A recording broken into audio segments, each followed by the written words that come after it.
I often have said to people, and it's been very interesting to do this, if you knew that your computer that you use every day was the end product of a mindless, unguided process, would you trust it? And I've always forced an answer, gently of course, but nevertheless I've forced an answer. And it's always been no. Olá pessoal, o vídeo de hoje se dirige a todos, mas especialmente aos cristãos que acompanham esse canal ou que vieram parar aqui. E eu vou falar sobre um pensador cristão chamado John Lennox, um professor matemático e apologista de Oxford, que tem dado entrevistas, tem escrito livros falando sobre a compatibilidade da ciência com o cristianismo, mas eu quero que vocês prestem atenção nas palavras que ele usa na sua argumentação e como que elas são vagas e imprecisas, principalmente quando ele se refere à visão de mundo ateísta e como que ele acaba exibindo uma má compreensão do que é o darwinismo. Então, eu separei aqui um vídeo em que um youtuber do Reino Unido, do canal chamado Rationality Rules, explica muito bem as falácias e os erros que ele comete na sua fala, ok? Então, mais importante do que tudo, eu quero que vocês pensem em como que o viés de confirmação faz com que vocês, cristãos, teístas, aceitem muito facilmente argumentações aparentemente eloquentes de ilustres figuras, como o professor John Lennox. Mas se trata, na verdade, de um viés de confirmação de uma crença emocional, e não de uma crença racional, motivada pela razão, até porque não dá para provar ou desprovar a existência de Deus. Mas é muito mais razoável e muito mais plausível o ateísmo, do meu ponto de vista, e do ponto de vista de muita gente.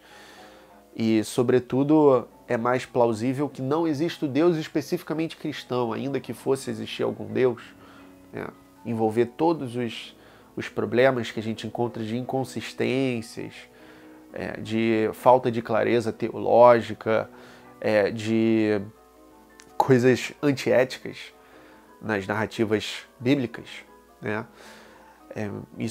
Tudo isso torna, assim como as alegações de milagres sobrenaturais, ressurreição, tudo isso torna muito implausível que esse Deus particularmente exista.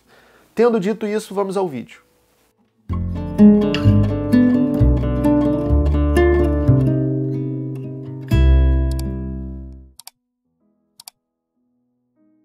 In other words, your argument, your atheism, is not simply undermining Christianity. Well, of course it tries to do that. It's undermining science. Oh, so all atheists are irrational, Professor. Is that what you're saying? I often discuss this with colleagues. Yeah, so the majority of your colleagues are what? Not very smart? Because otherwise they believe in inherited sin, vicarious redemption, virgin births, and resurrections just like you. Ok.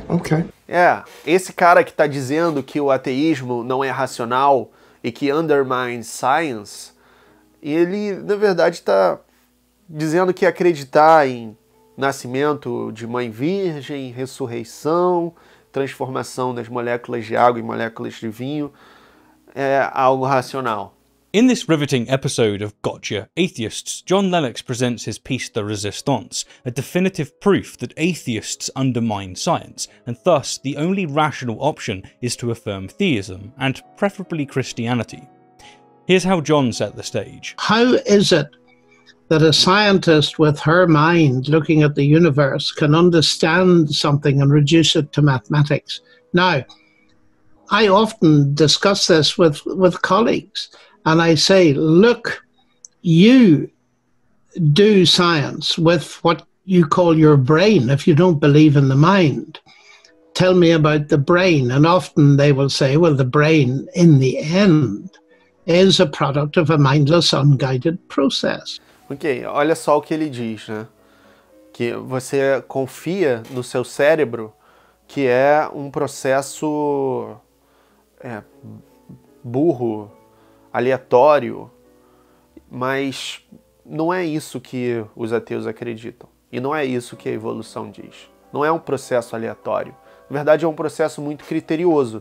Só acontece de ser um processo natural e não um processo orquestrado por uma inteligência divina.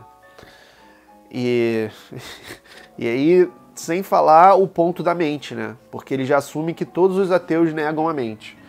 Se você entrar na filosofia da mente, você vai ver que essa não é a realidade.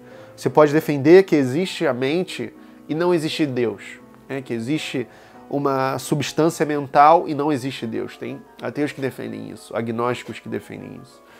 Então ele faz uma simplificação que reduz a visão oposta dele e ridiculariza, né? Ele faz... É quase como aquela redução ao absurdo, né? Não a redução ao absurdo de prova lógica, mas a redução de ridicularização mesmo, né? Na retórica. If you don't believe in the mind, tell me about the brain. But I'm going to let that one slide, as 1, it's not relevant to John's argument, and 2, getting into the philosophy of mind will take way too long. We're not even going to go there. John's more relevant claim is that his atheist colleagues insist that the brain is the result of unguided processes, which is an ambiguous term that's going to need unpacking a little later on. He continues, And I often have said to people, and it's been very interesting to do this, if you knew that your computer that you use every day was the end product of a mindless, unguided process, would you trust it? And I've always forced an answer, gently of course, but nevertheless I forced an answer, and it's always been no. Always been no. Really? Peraí, né? Então significa que todos os ateus com que ele conversou disseram não para essa resposta. E ele forçou a resposta, ou seja, ele induziu a pessoa, não permitindo que a pessoa expressasse sua opinião desenviesada. Além disso, por que você acha que você tem que confiar no seu cérebro se você é ateísta? Isso me parece muito pouco racional. Na verdade, o método científico veio justamente porque a gente precisava de uma ferramenta que a gente pudesse confiar, que não é o nosso cérebro e as nossas intuições mais básicas. Você leu René Descartes, o discurso do método, Meditações Metafísicas, a passagem do gênio maligno que pode estar te enganando, é basicamente Descartes exigindo algum grau de confiabilidade para além das nossas intuições básicas. Então, se você é cristão, se você é ateísta, você pode confiar nas suas intuições. Se você é ateu, você não pode. Que papo é esse? Então significa que você sabe a verdade, ela está na sua cabeça? Muito estranho. E decepcionante, francamente, para um professor de tanto prestígio. Você vê como que é muito mais emocional a argumentação? E vocês cristãos que estão assistindo, eu sei que você vai assistir até o fim esse vídeo, talvez deixe um comentário, mas no fundo você vai continuar acreditando no que você acredita. Por quê? Porque são outros fatores que movem a crença. Mas eu estou fazendo a minha parte. So, every one of John's atheist colleagues has said that they wouldn't trust a computer if it was produced by unguided processes, without asking any clarifying questions. And it's always been no. There's so much to unpack, but patience is a virtue. Let's let him land. Now I say you have a problem because you're inconsistent. You're telling me that what you're doing science with, that you can't trust. Really. Needless to say, John claiming that all his atheist colleagues have the major issue of, their entire epistemology being inconsistent is a very significant claim. And as we can see, he believes he substantiated this with his forced question pertaining to a computer. A big claim, indeed, that I'm looking forward to tackling. But wait!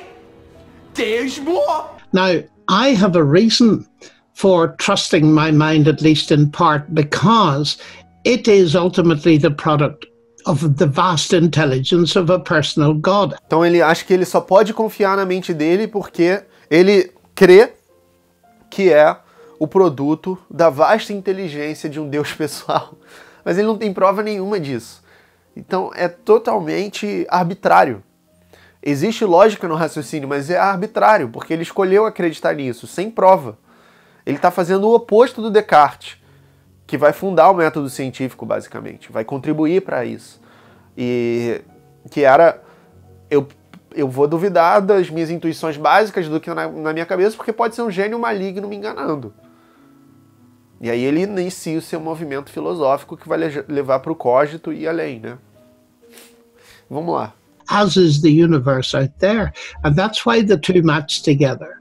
But you don't have that. Here, we get the assertion that theists like John can be certain of their brain's ability to comprehend truth. At least in part. Because the brain is the product of intelligent design, a crucial factor that his atheist colleagues apparently lack. In other words, your argument, your atheism, is not simply undermining Christianity. Well, of course it tries to do that. It's undermining science. Finally, John reiterates his central point, emphasizing that atheism and rationality are, at the foundational level, incompatible. Theism is rational. I have a reason for trusting my mind. Whereas atheism is not rational. It's undermining science. Alright, now that we've identified these claims, let's respond to each in turn, starting with the brain being unguided. And often they will say, well, the brain, in the end, is a product of a mindless, unguided process. So, how did our brains emerge? Evolution by natural selection. That is, a process that is unguided in the sense that it lacks a predetermined goal or conscious overseer, but is very much guided by the principles of inheritance, variation, reproduction, and survival. So, not random. And here lays the issue. How is John defining unguided? Is his use of the word mindless a synonym to accompany unguided, or is this an addition? Mindless, unguided process. Because while evolution is unguided in the sense that there is no conscious mind driving it, it's undoubtedly not a cosmic game of pin the tail on the donkey. Natural selection is a relentless, exacting process. It's a far cry from the random and whimsical picture that John is depicting. We have to ask, even if it's just to exercise a tiny amount of skepticism, did John specify to all his colleagues how he's defining unguided? We have a serious problem here with a lack of clarity that John at least suggests his colleagues didn't question. In any case, after John has got his colleagues to admit that the brain is the product of unguided forces, he forces them to answer the gotcha question. If you knew that your computer that you use every day was the end product of a mindless, unguided process, would you trust it? And I've always forced an answer, gently of course, but nevertheless I've forced an answer, and it's always been no. Well, given the diversity of thought among scientists and philosophers, John's insistence that all of his colleagues, without exception, answered no to his quite obviously loaded question is very, very unlikely. I mean, seriously, please, let's use our brains here. Given the context of John speaking about the brain as a product of unguided processes, don't you think that if his colleagues hadn't already asked him to define unguided before, at least some of them surely did after he dropped his chaotic computer question? And it's always been no. Are we seriously to believe that not one of his fellow professors, most of whom are atheists, said, "John, what are you playing at here, mate? Would you mind defining what you mean by unguided? Do you mean completely random?" But okay, let's assume that all of John's colleagues are, for some reason, completely incapable of spotting obvious equivocations. I see nothing. The issue is that, as mentioned earlier, brains are not the result of utter random chaos. They are refined, shaped by the mindless, unguided forces of natural selection. This is why convergent evolution is a thing. The reason the same designs, if you will, have evolved multiple times is because they've been guided by the principles of inheritance, variation, reproduction, and survival. Computers, however, are a product of intentional human design and innovation. That is, they are guided by conscious beings, us. So, of course, if a computer weren't guided by an intelligent agency, it wouldn't function. The same isn't true, though, of the brain. It's a false analogy, which is something that intelligent design proponents, like John, often rely upon. Lastly, John's boast of forcing an answer raises ethical questions about the nature of his conversations. And I've always forced an answer. Forcing answers, especially when keywords are, perhaps deliberately, unclear, isn't a sign of genuine intellectual exchange. It's a sign of trying to win a debate against someone who isn't even aware that they're engaging in one. Cara, vocês sabem que isso tá aí para reforçar uma crença que não tem a razão como seu grande motor. Na verdade, é muito mais insegurança, medo, né, busca por conforto e covardia mesmo diante da existência. Mas você pode se libertar, você pode construir o seu próprio caminho, investigando o mundo com a sua razão e vivendo com aquilo que você sabe. Muito obrigado por assistir, deixe um comentário, considere se tornar membro do canal e até o próximo vídeo.